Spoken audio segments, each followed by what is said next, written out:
Bien, bonjour, bienvenue à ces conférences sur l'IA. On vous a concocté un programme sur l'ensemble de l'après-midi autour de l'IA pour l'embarquer, enfin de l'intelligence artificielle pour l'embarquer. Donc je vais vous donner un petit peu le programme. Donc on va commencer par Nicolas avec une conférence sur l'IA, comment ça marche, pour bien situer le contexte de l'IA pour l'embarquer. Dès qu'elle est là. Ensuite, à 14h20, on traitera de pourquoi l'IA embarquée est une opportunité pour l'entreprise avec Sébastien Hospide de WeNetwork, où on parlera plus des enjeux en fait, de l'IA embarquée pour l'entreprise. Ensuite, on aura un gros morceau de 14h40 à 15h40 sur comment passer de l'algorithme IA qui peut être conçu par des data scientists, par exemple, comment passer de cet algorithme à un objet, et donc comment embarquer finalement cette compétence, ces calculs dans l'objet, avec Sébastien Lotti du CATI. On poursuivra par 16 heures avec la vision d'un industriel. Donc on n'a pas choisi n'importe quel industriel, hein, puisque c'est ST qui a, comme vous le savez, absorbé Cartesiam il n'y a pas très longtemps pour justement cette partie IA embarquée. Et donc on aura leur témoignage pour savoir quelle est leur offre en matière à la fois de composants, mais aussi d'outils pour aider et faciliter le développement d'objets embarqués et intégrant de l'IA. Et puis on conclura tous ensemble avec une table ronde justement pour revenir un petit peu sur les facteurs clés de succès pour embarquer au mieux de l'intelligence artificielle dans vos objets. Sans plus tarder, je vais laisser la parole à Nicolas Ducati. Alors, Nicolas Philippe Ducati étant sa société, Ducati n'étant pas son nom. Nicolas, à toi. Merci beaucoup. Oula. Bonjour à tous, donc Nicolas Philippe Ducati. Je suis responsable du département algorithmes et données. En troisième intervenant, donc, vous pourrez entendre mon collègue Sébastien, qui est responsable du département cyberphysique. Donc quelques mots rapides sur le CATI. Hop. Donc on est un centre de transfert technologique qui a été créé par la région Nouvelle-Aquitaine il y a 7 ans environ, sous la double impulsion d'une part du monde académique dans un besoin d'ingénierie de recherche et de maturation des technologies, et sous la deuxième impulsion des entreprises, principalement régionales, notamment les PME, sur le besoin d'intégrer les technologies pour leur R&D. Donc on travaille principalement sur deux aspects, la recherche appliquée au contact avec les laboratoires de recherche, et puis l'accompagnement des entreprises pour leur R&D et leur transformation numérique. Donc quelques chiffres, créés il y a 5 ans, une cinquantaine de collaborateurs, donc ce ne sont que des ressources techniques, des ingénieurs, des docteurs, voilà, qui ont travaillé à l'électronique, à l'informatique, au développement d'algorithmes, etc. Avec un fort lien avec le monde académique, avec beaucoup de partenariats avec les laboratoires, et puis aussi un grand nombre de projets avec des entreprises. Donc sur l'échelle de TRL, qui veut dire la maturité technologique en anglais, on a du niveau 1 à 9, le niveau le moins impliqué, donc typiquement dans les laboratoires de recherche, de 1 à 3. Hein, TRL 3, généralement, on a une publication de recherche, un papier. Et les niveaux les plus élevés, ça va être les marchés, là où on a des produits, des services à mettre sur le marché, à vendre à d'autres structures.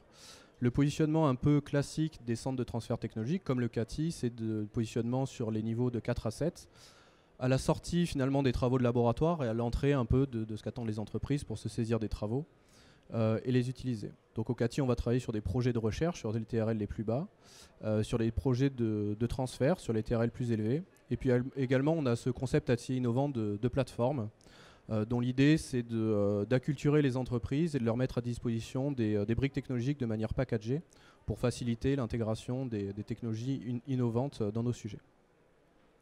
Voilà, pour finir sur le CATI, on a 3 départements. Donc un département qui va travailler sur tout ce qui va être données, data science.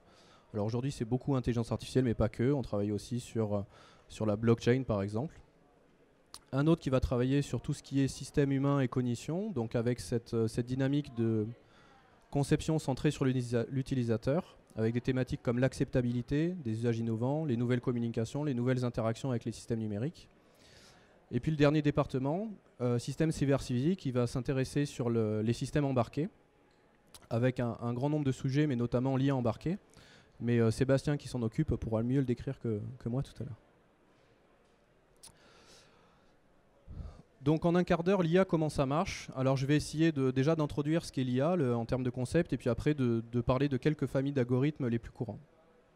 Donc en termes de définition, une bonne introduction, c'est finalement de repartir ce qui est chez Wikipédia, où on peut lire l'ensemble des théories et des techniques mises en œuvre en vue de réaliser des machines capables de simuler l'intelligence. Donc le terme même d'intelligence artificielle est plus un concept ou un paradigme qu'une technologie bien définie et précise. Ça veut dire que ça va couvrir un ensemble de choses, pas forcément hyper précis. Voilà, il y a certains analystes qui vont même plus loin en disant que c'est un mythe ou un mot purement marketing. Par ailleurs, il est intéressant de noter la différence entre ce qui est nommé IA forte versus IA faible, et qui apporte pas mal de confusion aussi dans l'esprit souvent du grand public. Donc comment on définit l'IA forte? Finalement, c'est un système autonome, un système de pensée qui est assimilable à l'intelligence humaine, doté d'une conscience, d'une autonomie ou d'une capacité de décision à part entière. Donc c'est un système qui n'existe pas aujourd'hui, part dans la littérature, dans la science-fiction, etc. Voilà. D'un autre côté du spectre, on a l'IA faible, c'est ce qui existe par contre aujourd'hui. C'est beaucoup moins vendeur, quelque part. C'est des systèmes numériques qui sont spécialisés dans les tâches pour lesquelles ils ont été programmés. Donc on pourrait même donner la même définition pour par exemple des systèmes experts et autres. Et ce qui est intéressant de noter, c'est qu'en fait, les avancées qui sont assez fortes sur ces dernières années en IA faible ne rapprochent en aucun cas des systèmes d'IA forte. C'est-à-dire que l'émergence de la conscience ou de l'autonomie, on a beau avoir des systèmes de plus en plus experts sur une tâche donnée, ça ne rapproche pas du tout de cette IA forte, comme on peut le voir à nouveau dans les littératures et dans la science-fiction, et puis un peu dans l'esprit des gens qui sont profanes dans la matière. Enfin, sur le terme IA, certes le terme IA est neuf, mais les avancées en intelligence artificielle, donc en l'occurrence faibles, par exemple en machine learning, etc., sont finalement une forme de continuité en fait, en termes d'avancées numériques, informatiques, dans la continuité de pas mal de technologies qui ont plusieurs années ou plusieurs dizaines d'années. Donc parmi d'autres, les statistiques, la recherche opérationnelle, les systèmes d'experts, etc. Donc voilà, il faut plus voir l'intelligence artificielle comme une poursuite d'avancées qu'une révolution, au-delà du fait que ce soit marketé et rendu visible de cette manière. Ce qui n'est pas une contrainte pour autant. Donc pour entrer un peu doucement dans la technologie, une hiérarchie, pareil, qu'on peut trouver sur Wikipédia, qui est assez intéressante, qui permet un peu de regrouper et de catégoriser la différence entre intelligence artificielle, machine learning, deep learning et d'autres termes qu'on peut entendre. Donc on le voit là dans les différents cercles, l'intelligence artificielle intègre machine learning, apprentissage automatique, mais pas que. Tout à l'heure, je donnerai un exemple d'arbre de décision qui peut être considéré comme de l'intelligence artificielle sans être de l'apprentissage automatique. Et on voit que le deep learning, c'est une technologie particulière d'apprentissage automatique qui ne vient pas remplacer ou qui n'apporte pas d'outils particuliers supplémentaires. C'est juste des outils qui sont plus performants pour adresser peut-être les mêmes problèmes que des techniques traditionnelles d'apprentissage automatique, comme par exemple les forêts aléatoires. Alors généralement, quand on parle d'intelligence artificielle, on entend plutôt les technologies de type apprentissage automatique. C'est ce que je vais détailler dans un instant. Donc je vais vous parler de 4 familles d'algorithmes qui me semblent assez représentatifs de ce qu'on peut voir aujourd'hui en termes d'intelligence artificielle. Donc les arbres de décision d'une part, ensuite ce qu'on appelle souvent classification ou encore apprentissage supervisé, l'apprentissage non supervisé ou encore clustering, et enfin l'apprentissage par renforcement. Donc les arbres de décision, j'aime bien cet exemple, qu'en fait c'est quelque chose qui est assez utilisé, qui est souvent décrit comme de l'intelligence artificielle et qui ne va pas se baser sur des méthodes d'apprentissage au sens informatique. Et c'est un cas qui est assez facile à comprendre et à dérouler. C'est assez comparable au raisonnement déductif, donc humain. Donc on le voit là sur l'exemple qui est assez clair mais qui n'est pas forcément très pertinent, où en fait on a une situation de diagnostic avec un arbre qu'on va parcourir en fonction des réponses qu'on va donner. Donc typiquement par rapport à la douleur, si on n'a aucune douleur et qu'on a une toux, alors est-ce qu'on a de la fièvre? Et si oui, on a de la fièvre, c'est un rhume. On vient de parcourir l'arbre. Donc c'est un raisonnement assez déductif qui se trouve utilisé finalement dans des applications qu'on va appeler un service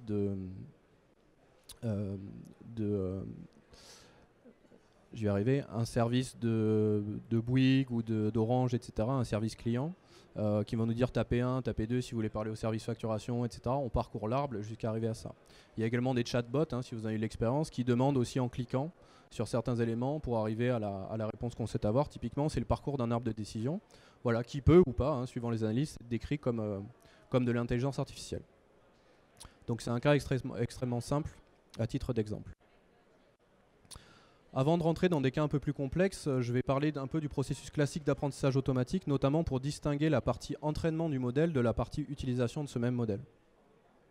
Donc quelques étapes qui sont assez classiques, alors qui ne sont pas systématiques en intelligence artificielle, c'est la partie préparation des données ou récupération des données, qui est assez importante parce que finalement, sur des performances d'intelligence artificielle, ça va être principalement la qualité et la quantité des données qui va conditionner la performance des algorithmes.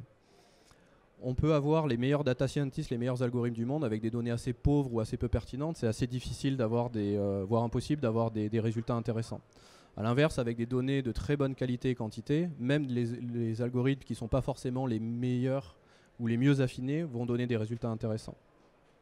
Donc ça, c'est la première étape. Généralement, pas d'apprentissage automatique sans données d'entrée. Ensuite, on va avoir un travail de préparation des données, etc. Et arrive ensuite l'entraînement du modèle. Donc généralement, il y a une confusion entre l'entraînement du modèle et son utilisation.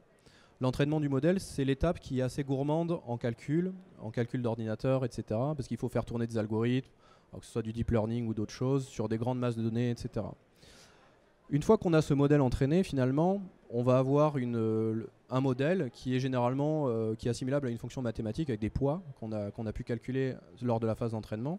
Et finalement, l'utilisation de cette formule mathématique, par exemple en production, que ce soit en embarqué ou autre, c'est pas forcément la partie la plus gourmande en ressources et en performance. Donc il y a une vraie distinction entre la partie d'entraînement du modèle qui est assez gourmande, mais finalement c'est créer l'algorithme. Une fois que l'algorithme est créé, à utiliser, il est beaucoup plus léger. Voilà, il y a tout un tas d'exemples que je n'ai pas le temps de lister ici. Donc au niveau des 3 algorithmes que je vais lister, on va un peu utiliser ces concepts et je vais commencer par l'apprentissage supervisé qui est probablement les outils les plus utilisés, la famille d'algorithmes la plus utilisée en apprentissage automatique. Donc l'approche de classification porte bien son nom parce qu'en fait on souhaite placer des nouveaux individus au sens statistique dans une classe qu'on a précédemment établie. Donc sur l'exemple là qu'on a sur l'image, ça va être des fruits. Donc chaque nom de fruit est une classe, pomme, orange, poire, etc. Et donc pour chaque nouveau fruit, donc par exemple une image de fruit, on va essayer de le faire tomber dans la classe avec lequel il a le plus de proximité. Donc pour ce faire, on va devoir entraîner l'algo. Et pour entraîner l'algo, on dispose de données d'entraînement, donc c'est-à-dire des images de fruits, sur notre exemple à nouveau, mais également des labels, c'est-à-dire pour chaque image, il faut avoir le mot qui indique si c'est une pomme, une orange, etc. Donc on parle de données labellisées, voilà, c'est un terme qui est assez utilisé. Grâce à ces données, on va entraîner donc un algorithme dont le but est d'être capable de généraliser. Donc généraliser en apprentissage automatique, ça veut dire sur des nouveaux individus qui n'ont jamais été présentés, être capable de donner un score suffisamment pertinent pour considérer que l'algorithme est performant. Voilà, sinon on parle de surapprentissage par exemple. Donc sur mon exemple, comment on procède? Alors là c'est extrêmement simplifié, évidemment, on est sur 2 dimensions. Donc sur les fruits, on prend des caractéristiques assez simples là à concevoir, donc par exemple la taille et la couleur. Et on va tracer pour les pommes, donc là à gauche on a les labels, les pommes et les oranges. Et on va voir que les pommes et les oranges ont des tailles et des couleurs qui sont différentes. Alors dans les cas réels, on a des dimensions beaucoup moins simples à percevoir et puis surtout généralement on a un grand nombre de dimensions. C'est-à-dire là on est sur 2 axes, 2 dimensions, on peut avoir beaucoup plus de dimensions. Donc notre trait vert il est multidimensionnel pour séparer les différentes catégories. Voilà, là on est sur une étape qui s'appelle la classification binaire, où on va avoir 2 catégories. D'un côté les pommes, de l'autre côté les oranges. Donc là l'idée, une fois qu'on a distingué grâce à ce trait vert finalement qui représente l'entraînement du modèle, on est capable lorsqu'on nous présente sur la partie droite en utilisant le modèle, lorsqu'on nous présente un nouvel individu en bleu, d'être capable, en fonction de l'œil tombe finalement par rapport au trait, de savoir que c'est probablement une orange, parce qu'il se range plutôt dans les familles d'une orange. Voilà, ça c'est une version très simplifiée de ce qu'on fait, comment on procède pour faire de la classification. Alors des exemples sont nombreux en classification, il y en a un très grand nombre. Quelques exemples rapidement, donc les logiciels anti-spam, on présente en fait au modèle des mails qui sont classés en spam, des mails qui ne sont pas classés en spam, et à la présentation d'un nouveau mail, il va reconnaître s'il a des caractéristiques, il est plutôt spam ou non spam. Les assistants vocaux, où on va sur une phrase ou des mots, on va essayer de repérer la proximité entre les mots qui sont prononcés et les mots qui ont été enregistrés. La reconnaissance de caractères, d'ailleurs il y a une démo sur le stand du CATI, si vous êtes intéressé, qui permet de faire ça. Donc sur des plaques d'immatriculation, on entraîne sur tous les caractères qui sont disponibles sur une plaque d'immatriculation, donc c'est les caractères alphanumériques. Et sur une image, on essaie de trouver la proximité pour savoir reconnaître un A, un B, un C. Même principe pour les codes postaux, ce qui est utilisé par la Poste depuis longtemps. Dernier exemple sur la maintenance prédictive, on va présenter au modèle des comportements de capteurs de machines qui tombent en panne et des comportements de machines qui ne tombent pas en panne. Et en présentant un nouveau comportement de machine inconnu, on va être capable de le rapprocher plutôt de la classe machine qui va tomber en panne ou machine qui ne va pas tomber en panne. Et du coup, remplacer les composants, faire de la maintenance prédictive. Les exemples sont très nombreux. La deuxième famille d'algo que je veux présenter, c'est ce qu'on appelle l'apprentissage non supervisé ou le clustering. Là, à l'inverse de la classification, en fait, on va avoir un ensemble de données, mais pas de label, pas de classe a priori pour distinguer. Donc c'est une approche qui est beaucoup plus naïve, parce qu'on a des données qui ne sont pas labellisées, et on va faire ce que j'aime bien dire, faire parler la donnée. C'est-à-dire qu'on va chercher à trouver des regroupements, des proximités entre les différentes familles de données, on parle de clusters, des patatoïdes, pour essayer de les rapprocher.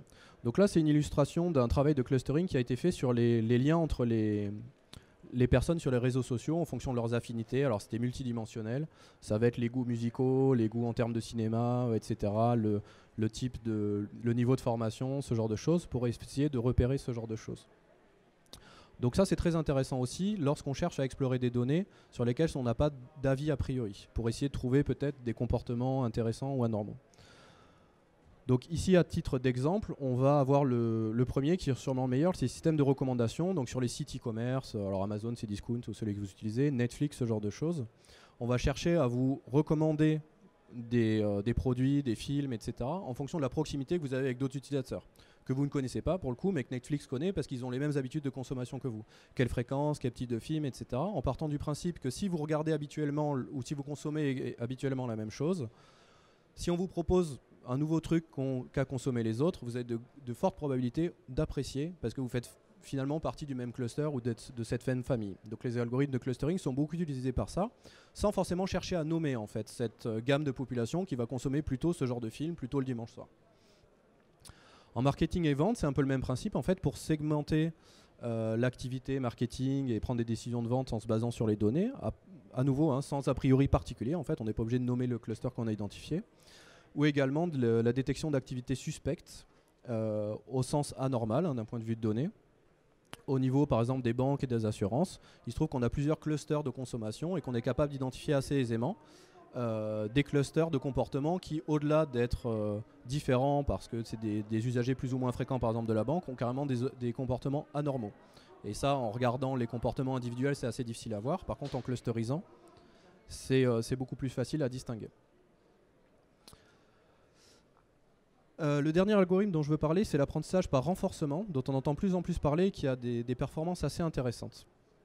Donc l'apprentissage par renforcement, contrairement aux autres, n'a pas forcément besoin de données en entrée pour travailler.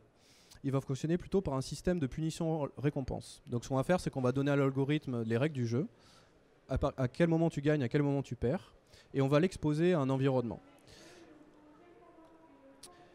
Ici sur l'image, on a l'image intéressante de Pac-Man. Alors c'est beaucoup utilisé dans les jeux vidéo à des fins de démonstration bien sûr, où on voit bien l'idée de la récompense qui est d'attraper une cerise, là si je me rappelle bien sur Pac-Man, la punition qui est de perdre si on se fait manger par le fantôme, et l'environnement qui est l'environnement dans lequel on peut se déplacer avec Pac-Man. Ce que va faire l'algorithme d'apprentissage par renforcement, c'est qu'en fait il va prendre des décisions aléatoires.